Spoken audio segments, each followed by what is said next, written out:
Thank you very much, Minister Juan Ponce Enrile of Defense. I greet the Chief Justice of the Supreme Court and Mrs. Fernando, the Speaker of the Batasang Pambansan, and Mrs. Makalintal, Assemblyman Carmencita, and of course, the lady who has jurisdiction of us here, since he's Governor of Metropolitan Manila and Minister of Human Settlements. I greet the foreign guests, special members of the Diplomatic Corps, the members of the Judiciary, the Supreme Court all the way down to the municipal courts, and our legislators, my fellow administrators in government, my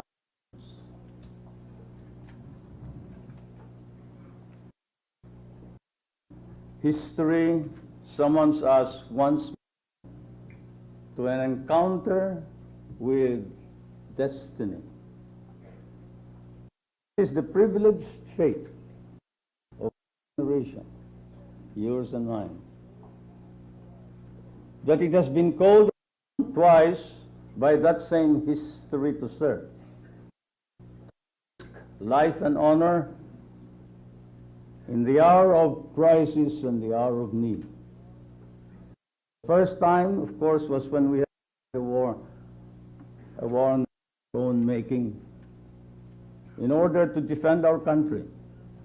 The second time was when we had to impose on ourselves 8 years and 4 days, less than 4 months, of a martial discipline in order to save the Republic.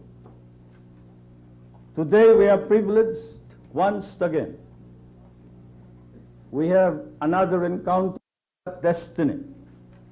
The magnitude of this moment necessarily brings us back to the very first crisis in the life of our people, when nearly a century ago our forebears in Pugadlawin, Tirad Pass, in Kawit, in Malolos, offered their lives, their happiness, and most valuable of all, their sacred honor to a quest that we pursue to this very day, the great quest for a new society. This was and has ever been the Filipino dream, a dream of a new order of national existence, a dream thwarted for close to a century. We have had 100 years of solitude, a century of alienation from one another, 100 years of humiliation and distorted values. And so it was that 8 years ago, the consequences fell upon us. A social order in which the privileged of the few were enjoyed over the degradation of the many. In some, the social indifference of the elites spawned the rebellion, which we then call the rebellion of the poor, in which legitimate grievances were exploited by conspiracy and subversion to bring about the destruction of the Republic of the Philippines. The death of a nation through violent revolution. Indeed, the perils which threatened the Republic then were brought about principally by the failure of the elites, the oligarchy, incarnated in a political society which deluded rather than educated the masses of our people in the ways of an authentic democracy. We had a political and social culture that was dominantly populist and opportunistic. History has shown to us how societies are saved and rejected in various ways. In the few years, the kings curbed the excesses of the ruling barons, or vice versa. At other times, checked the abuses of kings. Still in other periods, governments protected the common good against the rapaciousness of the ruling class. An example from recent memory was President Franklin Delano Roosevelt's proclamation of the New Deal. Essentially, this was what we have since called the revolution from the center, which bought time for our people so that they could muster the strength to stem the tide of turmoil and rediscover their solidarity. The old Constitution, colonial as it was, approved by an alien power as it was, nevertheless provided the legal and peaceful means for this quiet revolution. We were to have cherished and protected it, and we now have a new charter whose ratification we celebrate today, which we must cherish all the more, for it is our very own, for it brings together a new system, a new policy, and the resurgent spirit of a new people. There are those who would denigrate this Constitution. I am afraid they live in the past of their lost glories, a past when the freedom and the happiness of a few were held up as the freedom and the happiness of the many. It was a night or of a remembered greatness, shall we say. I am moved to recall how 16 years ago I appealed for the support of our people with an invitation to greatness.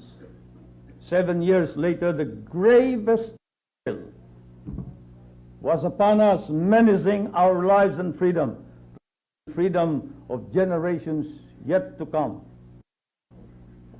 Anarchy, assassination, arson, pillage, destruction, immobilization of the economy, destruction of public buildings, and the proclamation that the new government would take over the Republic of the Philippines.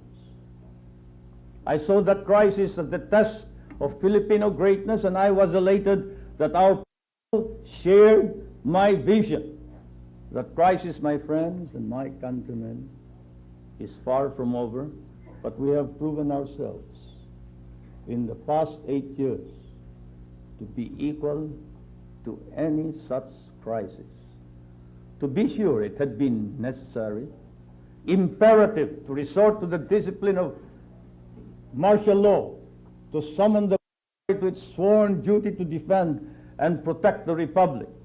But as events showed, contrary to our detractors, Cassandric warnings, our armed forces performed honorably and well.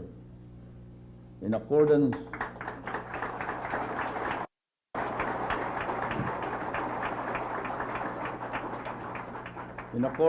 with the noble traditions of their warrior forebears, they upheld the Republic, but for the civil authority. They shall ever remain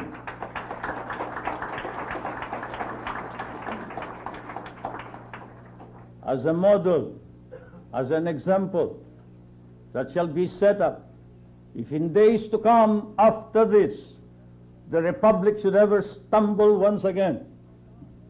Our people will ask, how did the military of that decade of the 70s, how did these noble warriors and soldiers conduct themselves in those crucial days? And they shall point to you as the heroes whose lives they must emulate.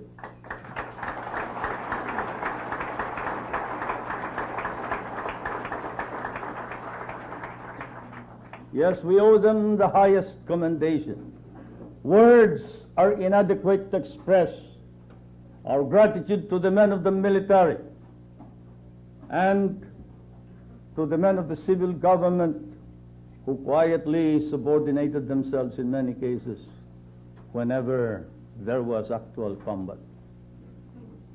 The martial discipline has restored the pride, nay, the self-confidence of our race, so that now we can look upon ourselves as equal to every vicissitude, every burden, every challenge. We can now accept without reservations the invitations to greatness, the challenges of the modern world.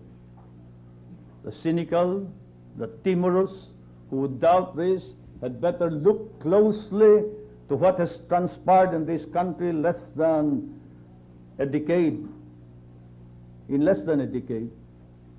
the 8 short years of the new society. We have disarmed the criminal sin and significantly diffused the dangers of subversion, sedition, rebellion, and secession. All over the world today, you see the same symptoms spread out among all the third world countries. Fortunately, here in the Philippines, the symptoms have significantly and substantially been reduced. These were the results of the relentless and determined campaign to re-establish public order. 200 private armies were dismantled, 250 criminal syndicates identified and their members apprehended and neutralized, 650,000 firearms within a period of 2 or 3 years, of all classes, make, and variety, including artillery, machine guns, assault rifles, tanks, armored cars, and the latest models of sophisticated armaments. Perhaps 10 times more than the arms of the armed forces of the Philippines were confiscated or they were surrendered to the government. More than 2,000 ordinary criminals long wanted under unserved warrants of arrest before the proclamation of martial law were immediately apprehended and brought before the courts. The leftists and the rightists joining together in rebellion were successively apprehended, eliminated or neutralized, thus reducing the rebellion to small pockets of resistance in a few places. The colonial centuries-old hostilities in southern Philippines between Christian and Muslim brothers, which exploded 8 years ago into a formidable secessionist war, in which was estimated 20,000 fully armed men, some of whom were trained outside the Philippines, were set against the small garrisons of the police and the Philippine constabulary while we were fighting the leftist rightist rebellion here in Luzon. This has been effectively terminated with the granting of amnesty to more than 37,000 members of the Moro National Liberation Movement.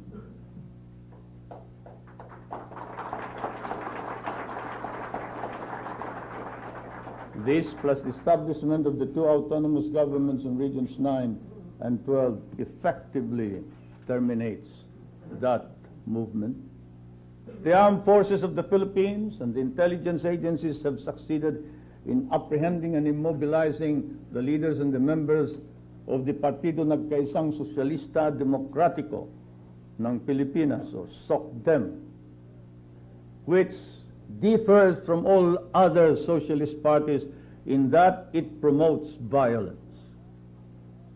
And so have the armed forces and the intelligence apprehended the leaders and members of the Light of Fire movement, which seems to be the umbrella organization covering all those involved in terrorism, bombing, kidnapping, arson, blackmail, as well as plots and conspiracies for the assassination of leading personalities in the military and in the civil government. But more than this, we have transformed the lives of millions of our countrymen. Land reform, the principal cause of the Hukbalahap uprising, because of the repeated failure of a landowner-controlled Congress to redress the grievance of centuries, was instituted. Some of you who are listening to me now belong to that rebellion, but you have joined the new society. I see here Mr. Luis Taruk, Assemblyman of representing left. I see many of the rebels from the south attending here. I see Al Calwan, the original field marshal of the Moro National Liberation Front. I see Commander Roni. I see Jamil Lukman. I see all these rebels who have raised the flag of intransigence against the Republic of the Philippines now joining hands in order to strengthen this commitment to the Republic for the maintenance of public order all over the land.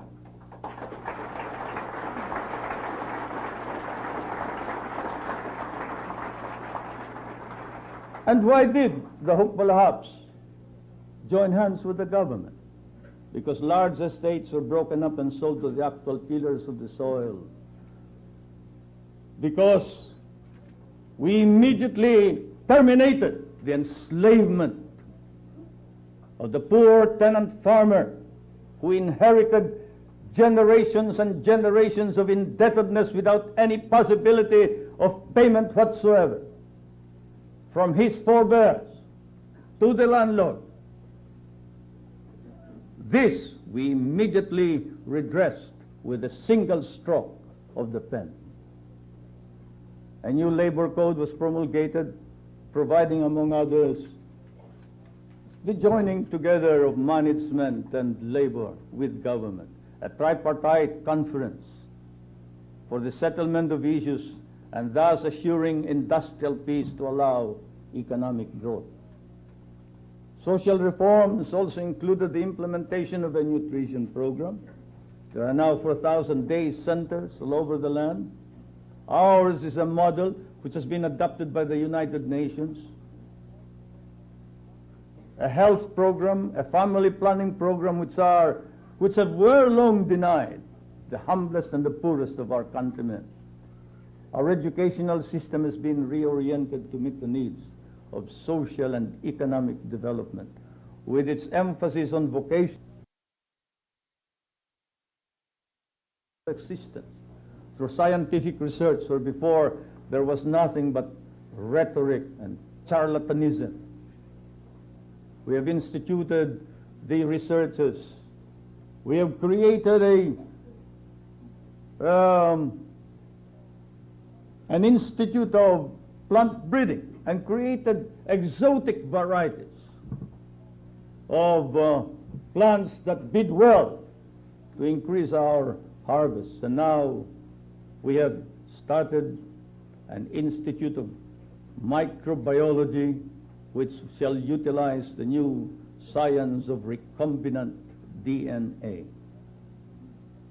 In the administration of justice, which again caused the rebellion of the poor in our old society, we have assured our people expeditious, inexpensive, and democratic justice with the organization of barangay courts. The interim Batasang Pambansa is in the process of reorganizing the judicial system of government with the participation of the Supreme Court, with the aim in view of eliminating delays, bottlenecks, and clogged dockets in the courts, as well as the elimination of its unworthy members, few as they may be. Our government has succeeded in reorganizing the National Prosecution Service and creating a nationally pervasive, free legal service under the Ministry of Justice.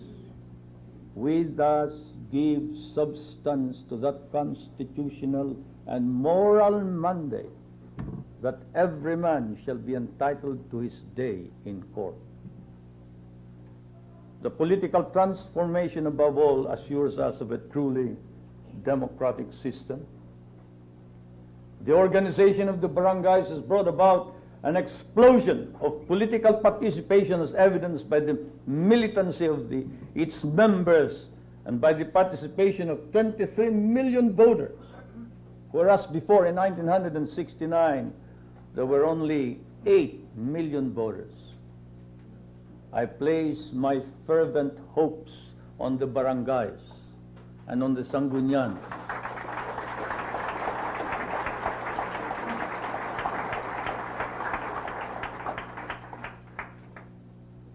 They are the testament to and the vehicle of popular sovereignty. With the barangays, power indeed has been returned to the people. Mabuhay ang mga barangay.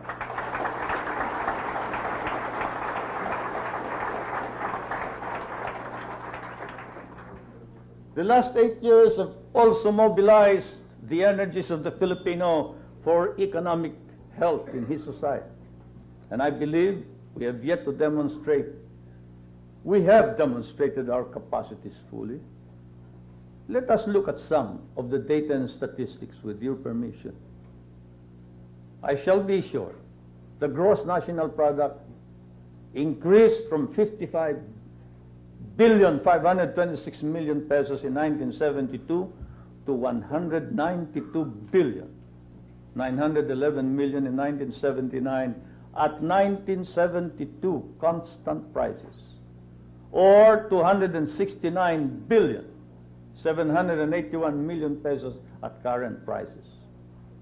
Collections of government from taxes have increased from 5.1 billion pesos in 1972 to 36.16 billion pesos in 1980. Total exports increased from 1.106 billion, 1 billion in 1972 dollars US in 1972 to 5,935,000,000, almost 6 billion in 1980. Showing the stability of the currency notwithstanding the present fluctuations of the dollar. The rate of exchange of the peso to the US dollar has barely moved from the 1972 6.67 to the 1979 7.37. Savings and time deposits have increased from 5,402,000,000 pesos in 1972 to 49,116,000,000 as of September 1980. Gross domestic investment has not only doubled, trebled, quadrupled, quintupled. From 11, it has increased to about 80 million. In 1980, while gross national savings increased from 11,679,000,000 pesos to 62,395,000,000 in 1980. There was a time when the debt service ratio before this administration was more than 40% of the dollar earnings the previous year. This has been reduced to 20%, and now, as of 1980, reduced to 18.7% of foreign exchange earnings in the previous year. Incidentally, on the question of indebtedness, when we took over as president in 1965, most of the indebtedness were short-term indebtedness, payable within 1 year, 2 years, 3 years, 5 years. More than 90%. All of these were immediately shifted or converted into long-term indebtedness for some reason or other, because of inefficient management of our affairs, because of our bad credit worthiness. We could not borrow any money from anywhere. The most that the World Bank could lend us before 1965 was $40 million. By 1975 and 76, the World Bank had changed its opinion of the Philippines so much so that it was ready to lend at a single time $500 million.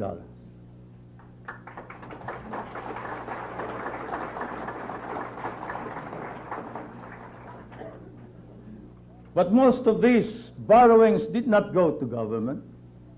They went into productive enterprise.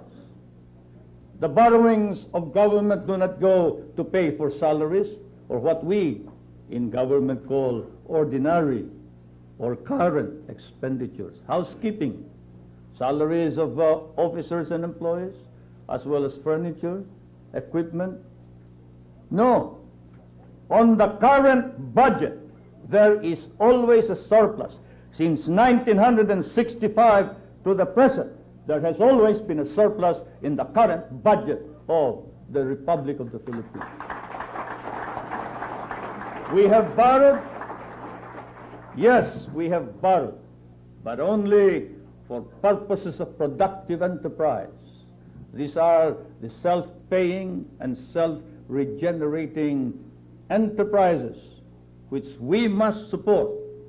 And incidentally, nobody lends you money if you cannot give a counterpart. The least counterpart that is required is about 50% of the entire cost of the project. Now let's go to international reserves. International reserves were increased from practically zero in 1965. The statistics say $282 million were left in the central bank. When I asked the central bank, however, I was told that our commitments exceeded $300 million. And therefore, we did not have enough foreign exchange to pay our indebtedness as of 1965. The foreign exchange reserves were practically zero. And today, how much are the foreign exchange reserves? Today, we have $3.1 billion in the central bank as the foreign exchange reserves of the Republic of the Philippines.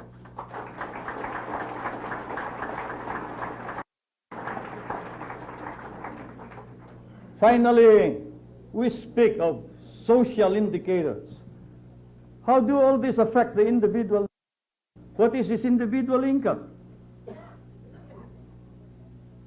The per capita income, if we must talk in terms of all the people, has more than trebled from $214 US in 1972 to $755 US in 1980. And what do these figures mean to our masses, to our people? Some say the rich have grown richer and the poor have grown poorer. Well, we will not say they are blind to the facts. Let us say that they are prone to exaggeration. It is true, of course. The rich will grow richer because they have the funds and the capital, and we have no intention of confiscating private property. It is not a part of the ideology of the new society to confiscate private property and private enterprise. But we shall regulate wealth, and we regulate wealth so it shall not be utilized to brutalize the poor and the weak of our people.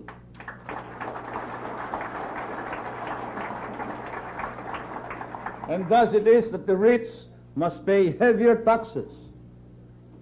It is said that we have been easy on the rich with respect to taxes. This is not true.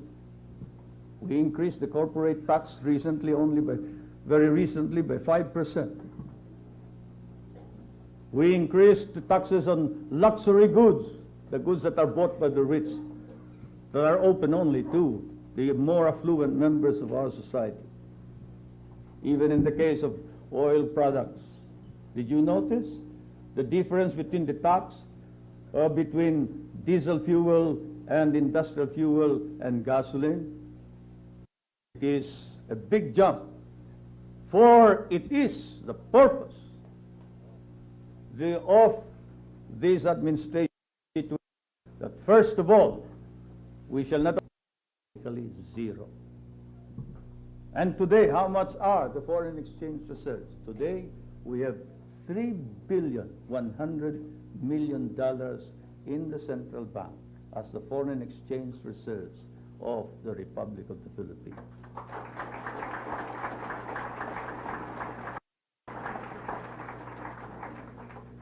Finally, We speak of social indicators.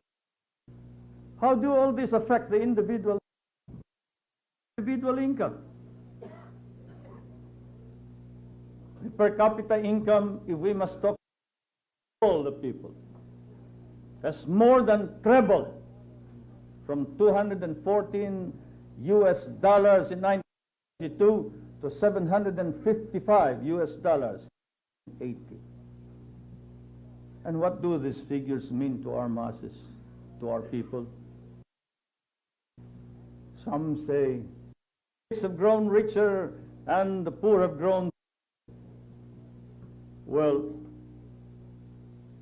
let's say they are blind.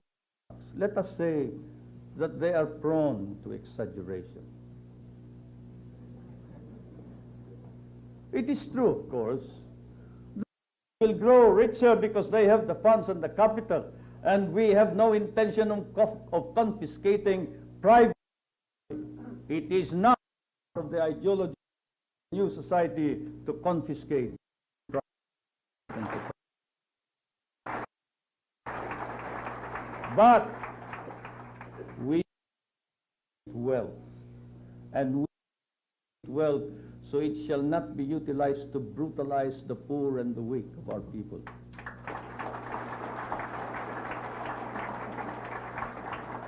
And thus it is that the rich must pay heavier taxes. It is said that we have been easy on the rich with respect to taxes. This is not true. We increased the corporate tax very recently by 5%. We increased the taxes on luxury goods, the goods that are bought by the rich, that are open only to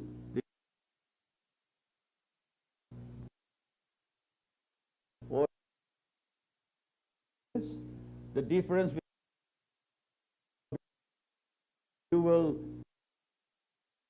gasoline. It is a big jump, for it is the purpose of this administration to situate, first of all, not only regulate wealth, we shall ask those who are capable and those who participate in harvesting the rewards of a progressive society to contribute what is just and proper to the maintenance of our republic.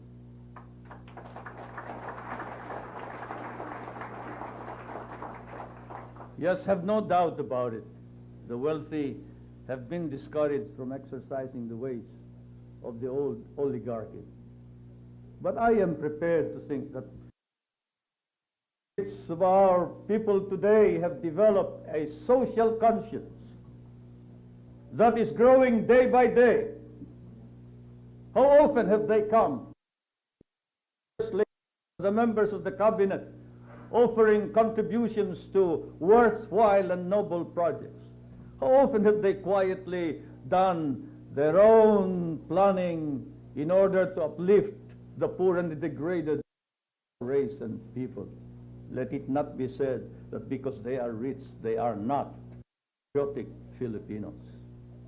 Even the rich and the affluent country have acquired.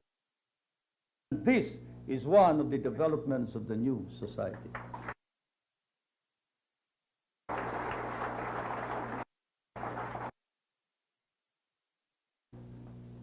Now let's this as to the distribution. Who cannot that this is a new world altogether, and that income is now seeping into all classes of people. In 1972, the percentage of families with incomes 1,999 pesos and below was 24.3%. In 1979, this had been reduced to 11.2%, or by more than. Let's go to the top. The families with incomes of 30,000 and more. In 1972, there were only 5% of them of the entire population. Now, today, there are more than twice that. there are 12.8% of those who have this high income. And considering that almost all of these families that I speak of live in the rural areas, the new society is set to effectively change the standard of living of the Filipino masses. Finally, the effective minimum wage has increased from 4 pesos and 75 centavos in 1972 to 23.30 to 24 pesos and 70 centavos in 1980. Along with these political, economic, and social transformations, we must count the newly won prestige in the family of nations. Yes, the president of the Philconsa, Minister Juan Ponsen, really referred to the new prestige, the new standard of our country in the United forums of the third world, and we have normalized relations with socialized countries. Before this, and even to China, to the socialist countries of Eastern Europe, we limited ourselves to what is considered to be the pillars of the free world, and thus penalized ourselves and our products, for our markets were limited. The Philippines is now heard in the Council of Nations because it speaks with its own voice. An independent foreign policy is the hallmark of the Philippine Foreign Service. We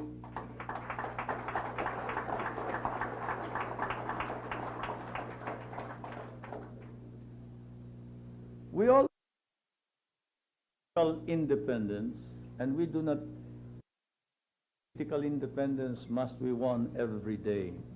Every time there is any threat or doubt cast upon that independence, not only the leadership but the citizenry must rise up and protect that independence. After much agonizing negotiations with the United States of America, in fairness to this ally of ours, recognized what is undeniable, and that is the sovereignty of the Republic of the Philippines over all the military bases of the Philippines, including that of Subic Naval Base and Clark Air Force Base, against the doctrine which indicated that America retains sovereignty over the bases.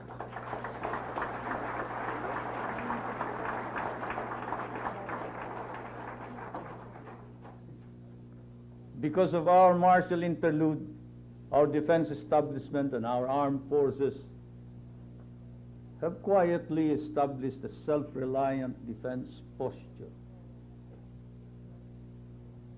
As you know, defense and military establishment is not prone to publicizing its achievements or to bragging about its capabilities, but very quietly, in the past 8 years, not only has it trained its personnel to meet any contingency, whether internal or external, it has systematically organized not only its own activities, but civil industry to meet most of its requirements. The government, which itself needed reforms in the crisis of 1972, has been reorganized. How many have we kicked out of government? More than 6,000. In the armed forces, more than 8,800 men. Very few people know that. We kicked out of the civil government 6,000 officers and employees. And many of them are still facing cases and charges before the Sandigan Bayan and the Tanud Bayan. In the armed forces of the Philippines, we punished 8,800 officers and men over a period of 8 years. Let no man say that we have not exerted the utmost diligence in maintaining discipline in the enforcement of our laws and Constitution under the Republic of the Philippines.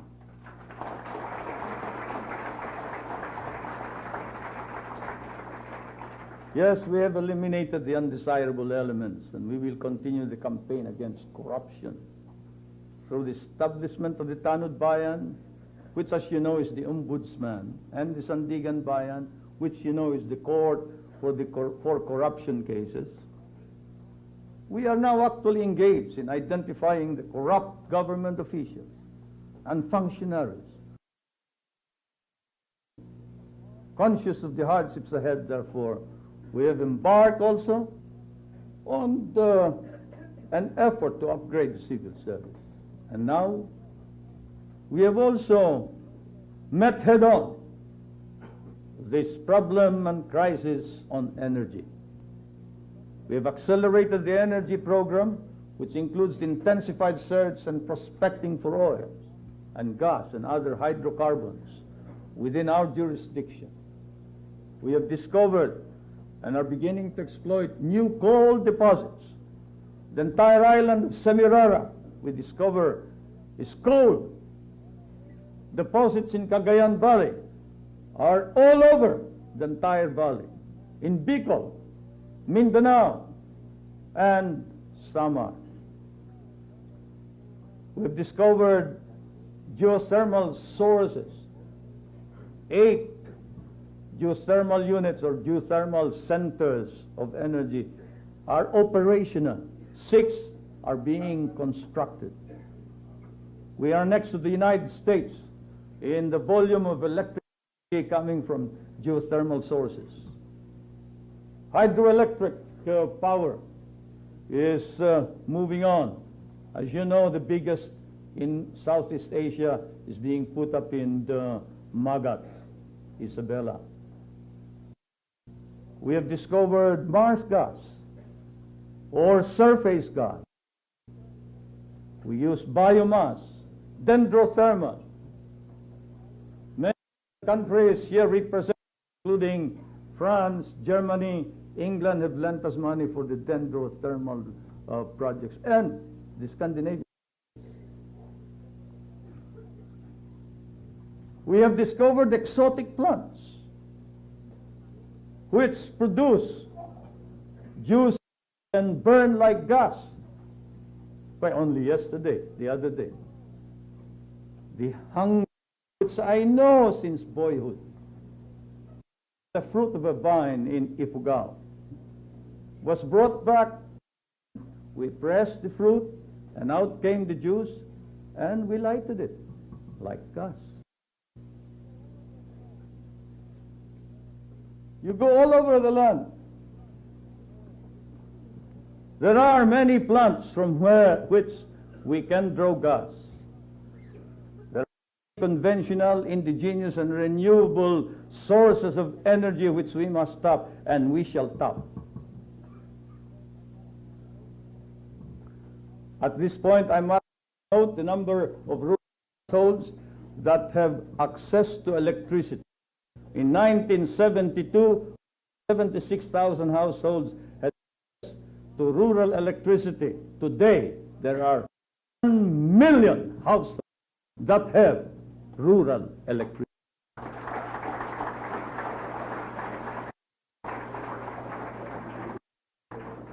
We are next to the United States rural electrification. No other the way we develop rural electrification. This increase is symbolic of the renaissance of the Filipino. Then, of course, the renaissance of our political life. In less than a decade of the democratic revolution, it is inevitable that this would be translated in spiritual terms. The renaissance in our culture, the rebirth and growth of the arts, music, painting, dance, film, literature. And why? What is the importance of this?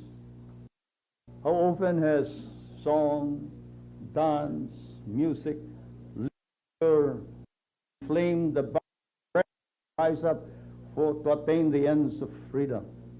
How often have our forebears, the propagandists of the last century, used literature in order to lay the moral basis for a rebellion that would free our country?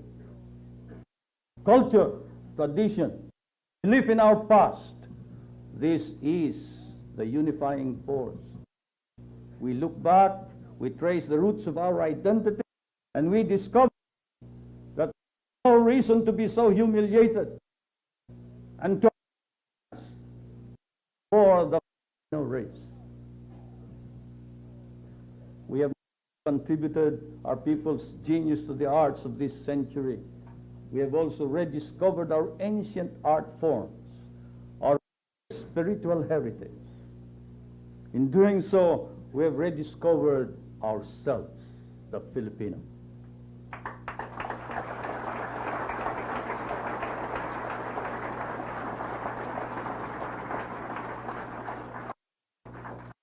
The Filipino reclaimed itself, and this is only the beginning. The last 8 years, what could be achieved through discipline. The 80s will dramatize to us what can be achieved through self or inner discipline. Our wise men of the last century, the essential thing is not to win battles. The essential thing is to win the internal revolution. The revolution within one's, our minds. For in the end, the transformation of a society means the transformation of man. It's man.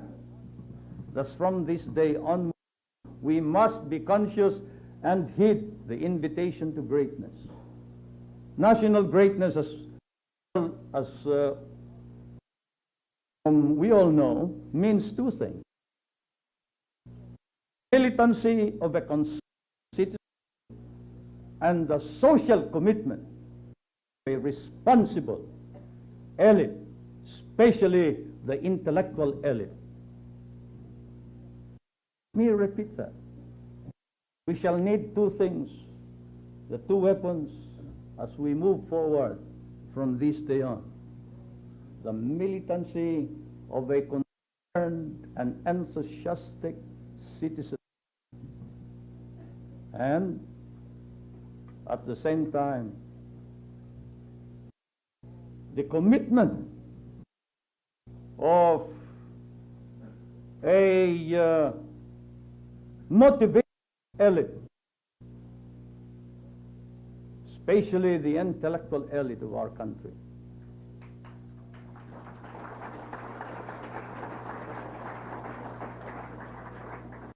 We have had their support.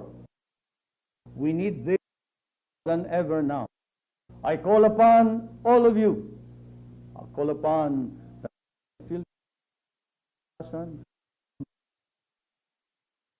local executives, military men who was saying, raise them above those who have not gone. Wide and deep professional men. We have the highest world in relation to population. Elite we must draw, who would be the leaders of our country in the next generation. Martial necessity has passed. It has, yes, and served well the purpose of man's beleaguered. Cannot go on. Must mature, grow from outer discipline into, and so it is that, as I promised all instruments, morning of September 23, 1907, when I announced the proclamation of martial law, which had been signed before. With your support, myself, my life, and my family's life and honor, advancement of history. That when the time came when I must or we must end martial law,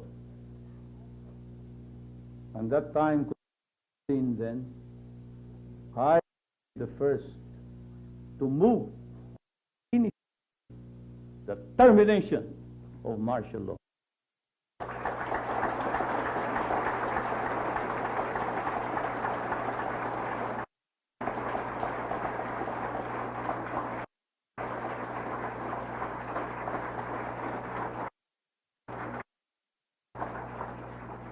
I have listened to you, our people. I have heard your doubts, your anxieties. Next, outright into the lifting of martial law. And I have prayed to the Almighty for guidance.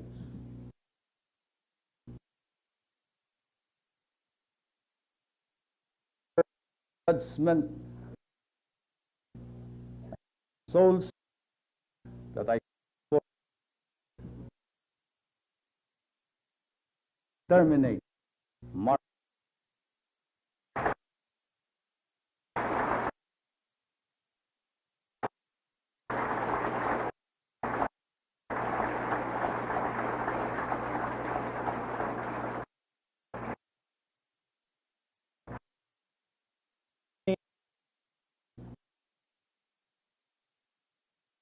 time of crisis.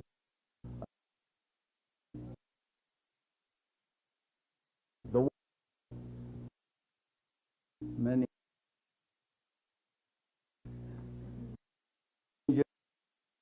protect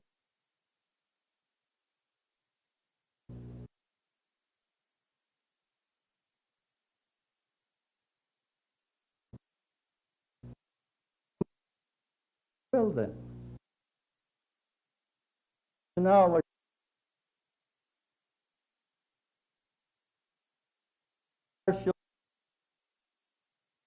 shall bring you and freedom.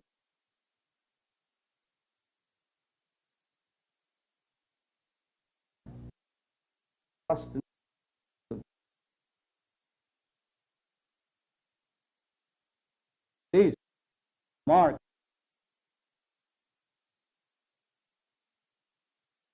and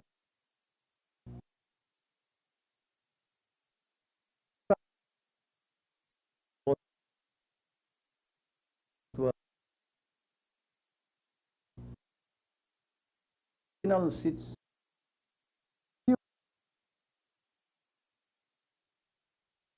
and drink life.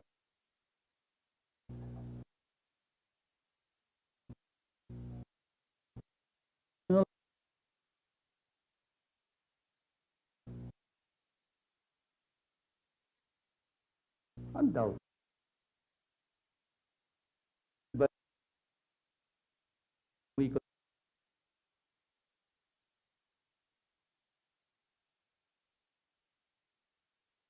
if there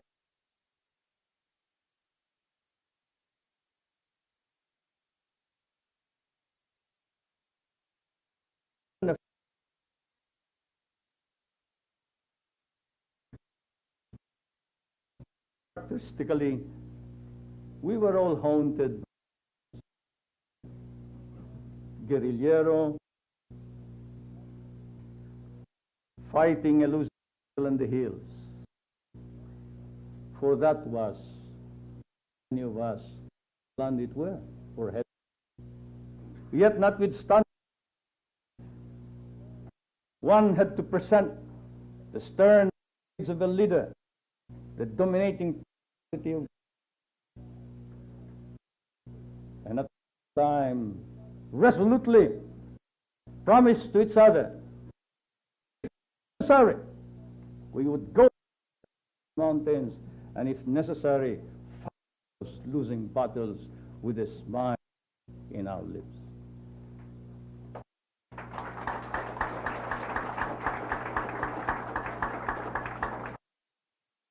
Support of the people to do that.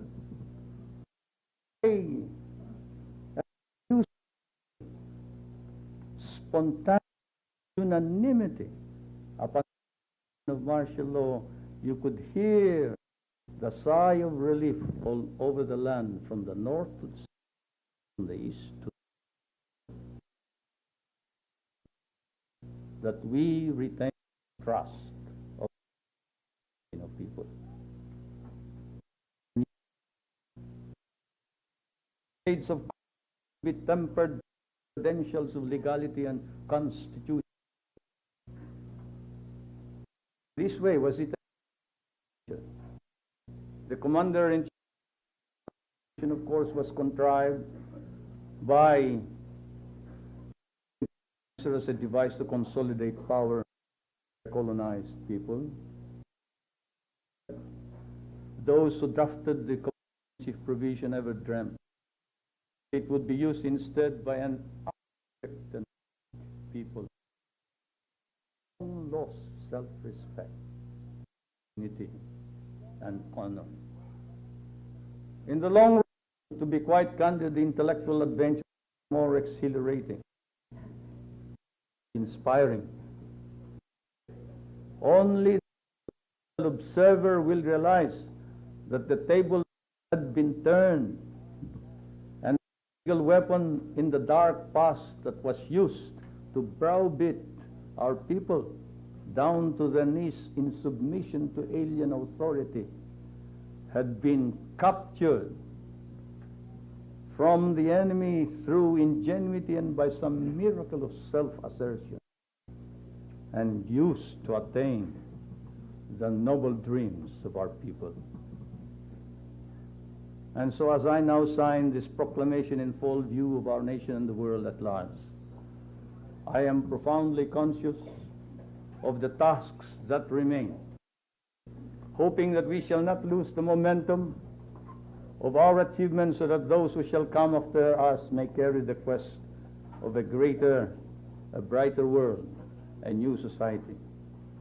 I pray now, and I ask you to pray with me, as I prayed 8 years ago, that I am doing, that we are doing the right thing by our people.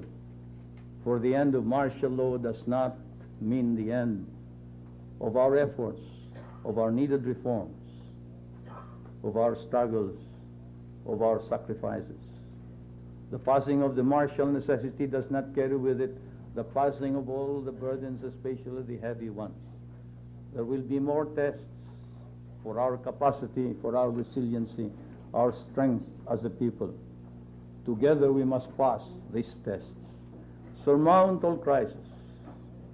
And so, as I have said, I signed in your presence, proclaiming the termination of the state of martial law throughout the Philippines. I say, we have just begun.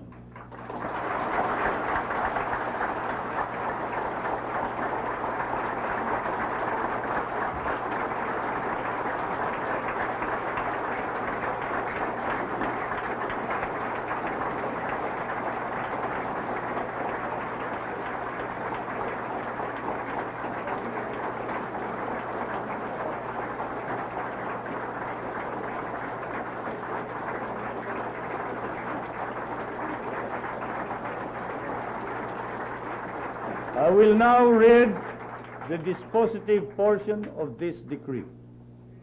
Now therefore, I, Ferdinand E. Marcos, President, Prime Minister of the Philippines, by virtue of the powers vested in me by the Constitution, do hereby revoke Proclamation 1081, proclaiming a state of martial law in the Philippines, and Proclamation number 1104, dated January 17, 1973, declaring the continuation of martial law, and proclaim the termination of the state of martial law throughout the Philippines, provided that the call to the armed forces of the Philippines to prevent or suppress lawless violence, insurrection, rebellion, and subversion shall continue to be in force and effect, and provided that in the 2 autonomous regions in Mindanao, upon the request of the residents thereof,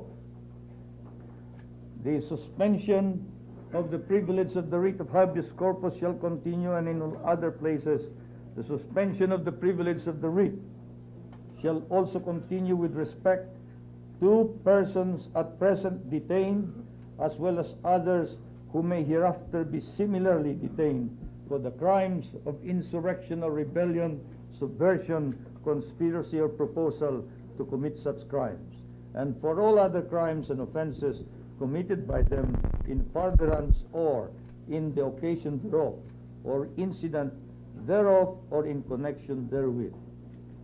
General Order Number 8 is also hereby revoked, and the military tribunals created pursuant thereto are hereby dissolved.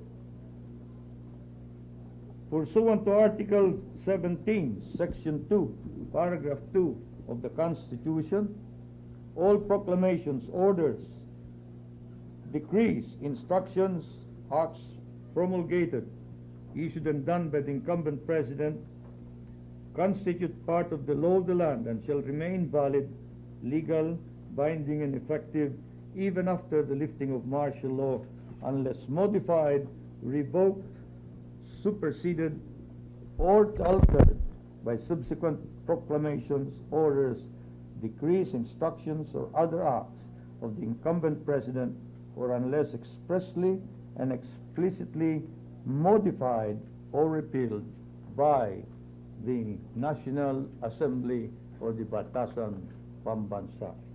In witness hereof, I have set my hand and caused the seal of the Republic to be affixed on the 17th day of January 1981. Thank you.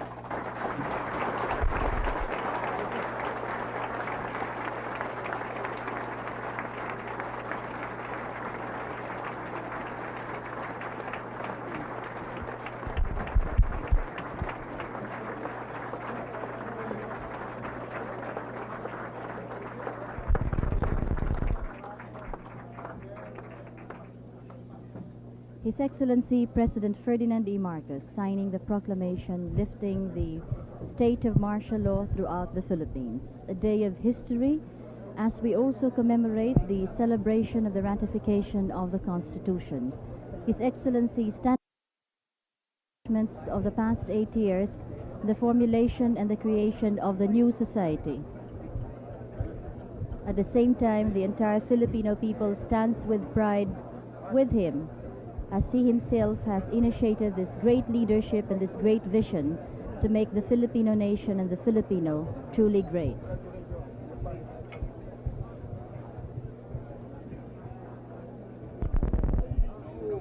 It certainly has been a very historic, emotional, touching moment. Clearly, no doubt, there is a certain dimension to this affair here that one cannot capture in words.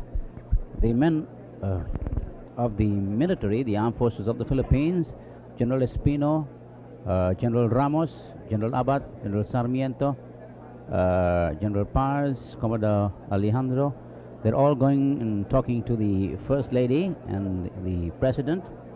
As I said, it's been quite an emotional moment here at the Heroes Hall in Malacanang.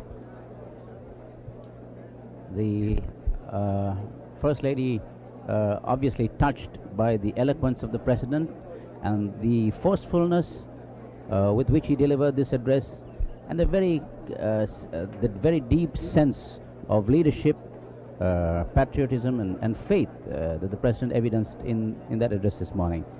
He has always maintained his faith in the integrity of our nation and our people, in their good sense, and the fact that they have stood by him through all the moments of anguish, difficulty, and crisis. And very clearly he is depending and relying on that particular level of support and faith in him, as he mentioned in his address. A large group of people crowding around